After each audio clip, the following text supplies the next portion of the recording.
My wife's physical therapist has a name, a business card, and apparently a standing Tuesday appointment that I only found out about because I put a sock on wrong. Let me back up. Bet has fibromyalgia. Has had it for about 4 years, which means for 4 years I have been her morning person. The one who shows up before coffee, before full consciousness, and carefully pulls compression socks over her feet because the nerve sensitivity in her hands makes the process genuinely painful. It is not glamorous. It is also not a burden. It is just the 7:15 a.m. version of loving someone, and I had gotten so good at it that I could do it half asleep, which is how the whole thing started. The sock incident happened on a Wednesday. Ordinary Wednesday. Gray sky, toast in the toaster, Bet sitting on the edge of the bed in her robe looking at her phone. I was on autopilot, rolling the compression sock up from the toe the way I always did when she said, without looking up, that she wished I would start from the heel instead. Something about the toe bunching. Said it the way you'd mentioned that someone put the coffee filter in crooked, offhand, mild. And my inner troll, who had apparently been waiting 4 months for exactly this moment, took the wheel. I said nothing. I nodded very seriously. And then I put the sock on with the toe bunched so severely it looked like a small animal had moved in. I sat back. I waited. She took 3 steps toward the bathroom before she felt it. Stopped. Looked down. Looked at me. I had the expression of a man who had done his absolute best. She said my name the way she says it when she cannot decide whether to laugh or throw something. I told her I thought this was what she meant. She sat back down on the bed and I fixed it correctly and she laughed, and that should have been the whole story. Except that when I pulled the sock back off to start over, a small folded receipt fell out from where it had been tucked inside the rolled fabric. I almost didn't look at it. It was barely the size of a gum wrapper. But it landed face up on the comforter, and I could see the logo, a physical therapy clinic across town. Not her usual clinic, which is 3 blocks from our apartment and takes her insurance.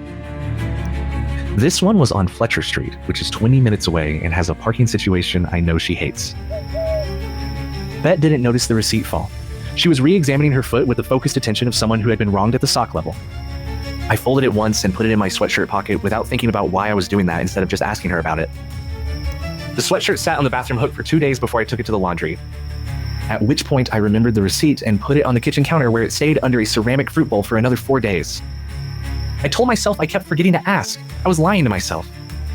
The real answer was that I didn't want the question to come out sounding like something other than a question. I texted Theo on a Thursday night while Bet was asleep. Theo and I have been friends since college, which means he has watched me make every poor decision I have ever made with the attentive patience of a wildlife documentarian. He responded immediately, which meant he was also awake at midnight for no good reason. I told him about the receipt. He asked if I had Googled the clinic. I had not, because Googling the clinic would mean I was doing a thing, and I had been very careful to maintain the position that I was not doing a thing. I Googled the clinic. It was real. It had a website, a 4.6-star rating on Google, and a specialty listed sports rehabilitation and chronic pain management. Nothing unusual.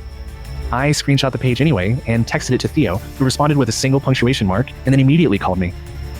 He pointed out, with the gentleness of someone who suspects they are about to save a friendship from my own stupidity, that a person with fibromyalgia going to a different physical therapy clinic was not inherently alarming. I knew this. I said I knew this. Then I told him the part I hadn't texted, that I had found the receipt tucked inside the sock roll, which is where I store the socks when I prep them the night before. Which means Bet would have had to put the receipt there herself.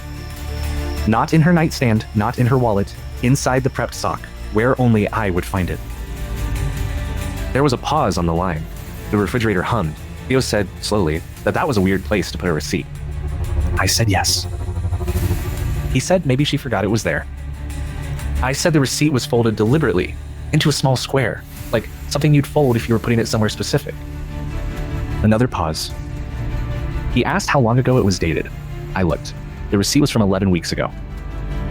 Which was, as I sat there doing silent arithmetic on my own kitchen counter at midnight, almost exactly when Bet had suggested, gently, warmly, that she thought she was doing better and might not need my help with the morning routine much longer. I had been so glad to hear it. I had told her I was proud of her. We had gone out to dinner. I put the phone face down on the counter and looked at the ceiling for a long time. The thing about pulling a thread is that you assume when you start that the worst case scenario is the thing you're afraid of. You brace for it. You rehearse what you'll say. What you will not do is stand in your own kitchen at 12:30 in the morning and realize that the thread you pulled doesn't lead to the thing you feared. It leads to something stranger and more complicated, and in its own way, more devastating. I drove to the Fletcher Street clinic the next morning while Bet was at her Tuesday appointment at her regular clinic. I told myself I was just driving past. I drove past. I parked across the street and sat in the car for 11 minutes, which I know because I counted, and then I went inside and asked the receptionist, very calmly, presenting as a person who was not having any kind of moment, whether they had evening appointments available. The receptionist pulled up the schedule and said they did, and mentioned that Tuesday evenings were actually quite popular since the senior therapist had extended his hours. I asked mostly to say something, how long he had been doing that. She said since the fall, about 3 months. That his regular Tuesday clinic appointments were in the morning. She was home by noon. I had never asked what she did on Tuesday evenings, because Bet had fibromyalgia and usually spent Tuesday evenings horizontal with a heat pad. And I had never questioned it, because I am either a very trusting husband or a very incurious one, and standing in that reception area, I could not decide which. I drove home. I sat in the car in the parking garage for a while. Then I went upstairs and put Bet's prepped socks on the nightstand the way I always did, neatly rolled, and I went into the kitchen and made dinner.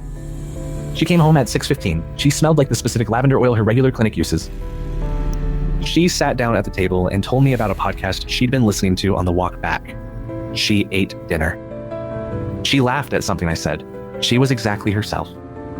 After dinner, she went to get something from the closet, and I heard the zipper on a small bag, the one she uses for her clinic visits. And then the sound of her putting something away inside it. I stood at the sink with the water running and did not turn around.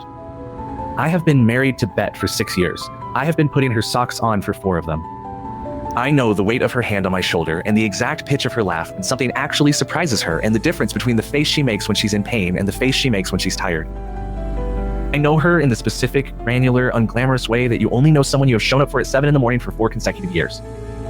I turned off the water. I dried my hands. I folded the dish towel and put it back over the oven handle. And then I walked into the bedroom doorway and told her, very quietly, that I had found the receipt. That I knew about the Tuesday clinic, that I wasn't angry, that I just needed to understand what I was actually looking at. She turned around from the closet. The expression on her face was not guilt. It was something closer to relief and sadness arriving at the same time. She sat on the bed. She told me that the Fletcher Street Clinic had a specialist in a newer fibromyalgia treatment protocol she'd been researching for months, something her regular clinic didn't offer. She'd started going on Tuesday evenings 3 months ago and hadn't told me because she didn't want to build my hopes up until she knew if it was working. She didn't want me to be happy for her and then have to watch her tell me it hadn't. She knew I would carry that. She had put the receipt in the sock, she said, because she'd been carrying it in her robe pocket and forgot it was there when she moved it. The sock I had sabotaged, with the bunched toe, because of a prank. I sat down on the bed next to her. The room was quiet in the way rooms get quiet when something large has just moved through them and left. I asked her how it was going, the new treatment. She said she thought it might be working. I nodded. We sat there for a while. Eventually, I told her that the next time she wanted to research a medical treatment in secret for 3 months to protect my feelings, she might consider a better hiding spot than the sock. She laughed. Not immediately, but she laughed. I still put her socks on every morning. I start from the heel now. I sabotaged my wife's sock and accidentally discovered everything.